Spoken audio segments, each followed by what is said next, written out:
Good morning friends. इस video में मैं आप सभी किसान भाइयों को धान की फसल में झुलसा या बीएलबी के कंप्लीट समाधान बताने वाला हूं। सबसे पहले जान लेते हैं धान की फसल में बीएलबी रोग के लक्षण। प्राथमिक लक्षण में पत्तियों के किनारे वाला ऊपरी भाग हल्का पनीला सा अर्थात पानी सोखे जैसा हो जाता है। जैसे जैसे यह बीमारी बढ़ती है वैसे वैसे पत्तियां मटमैला हरापन दिखाई देता है।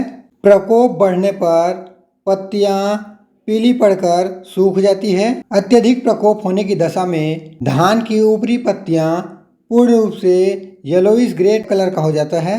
साथ ही सुबह सुबह इस बीमारी से पत्तियों पर लेटेक्स दिखाई देता है।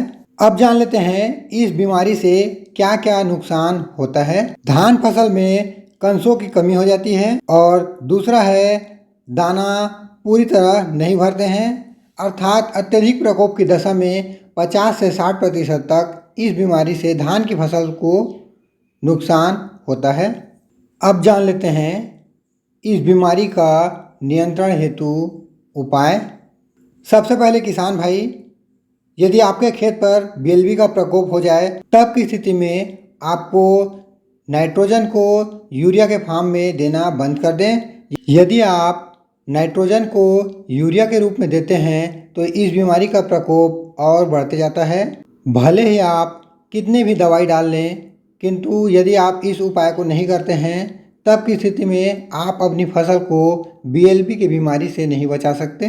दूसरा उपाय है इस रोग के नियंत्रण हेतु 25 किलो पोटाश प्रति एकड़ की दर से उपयोग करें, जिससे कि आपके धान की फसल में रोग से लड़ने की क्षमता विकसित हो। तीसरा उपाय है खेतों से अच्छी तरह जल निकास की सुविधा रखें। अब जान लेते हैं इस बीमारी के केमिकल ट्रीटमेंट। टेगमाइसिन, प्लांटोमाइसिन, स्पीडोमाइसिन, इन तीनों में से किसी एक का उपयोग करना है। दूसरा है कॉपर हाइड्रोक्लोराइड 53.8% DF। मेरे द्वारा बताए गए इन दवाओं में से किसी भी एक दवाई का उपयोग करके आप अपनी धान की फसल को बीएलबी रोग से बचा सकते हैं। वीडियो देखने के लिए धन्यवाद। आपका दिन शुभ हो।